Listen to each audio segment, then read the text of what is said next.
Hey everyone, welcome back. So in today's video we're asked to derive the equation of the real interest rate. And if you remember from our last video, there's always a secret formula. In this case, we have the marginal product of capital that's equal to the change in y divided by the change in k, that's equals to theta times y divided by k.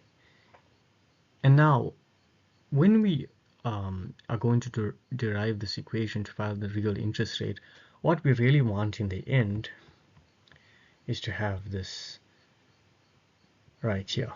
Okay, let's get into it. So firstly, we're going to say R equals to MPK.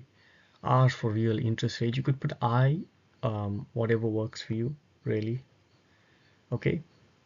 Secondly, we're going to differentiate, and we're going to say we're going to differentiate y divided by k, and we're going to put down our original equation, right? The given equation, all right? Okay.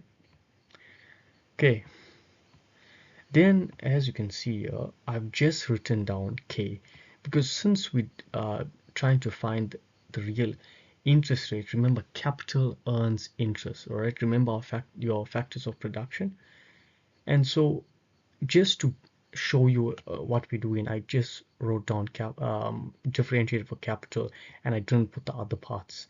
So notice we only are dealing with this part here. The rest of the equation is simply constants in this case. So you take theta, you're going to bring it to the left, and you take whatever exponent is of capital, and you're going to subtract it by 1. Okay. Now when we put the equation together, it looks like this. And then finally, we're going to bring it all together. So all we're doing is simply taking k, putting it back where it belongs, and moving theta to the front. Okay, awesome. So the next step is we're going to say R equals to, and we're going to bring down this right here. Okay, remember we always do the left hand side, and then we're going to do the right hand side. You always have to make the left hand side to equal to the right hand side. Okay, right, then we're going to bring down your original equation, as you can see right here, and then we're going to divide. What are we going to divide by? You're going to divide by k, because we want to get rid of, well, I don't want to get rid of anything, but we want these equations to essentially match. And so to do that, we need y divided by k, much like we've seen here.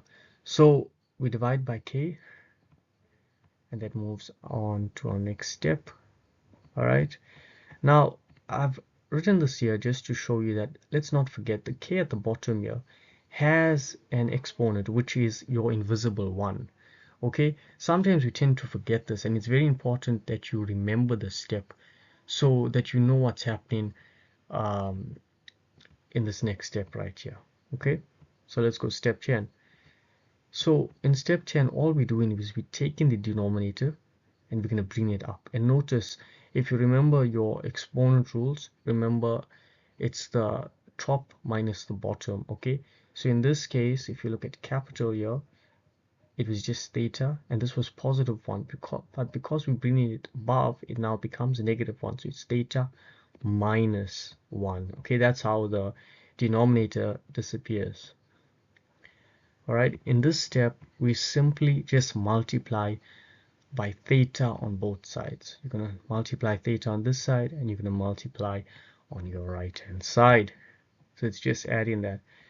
And then finally, if you actually have a look here now, you'll see that this equation and this equation is the same, and therefore R is equal to your marginal product of capital, which is equal to theta times y divided by k. And that's how you derive the equation of the real interest rate. If you enjoyed this, please like and subscribe and share it with a friend. And if you have derived the equation and you have a different way, or you came up with a different answer, please share it in the chat below. Okay, thank you and goodbye.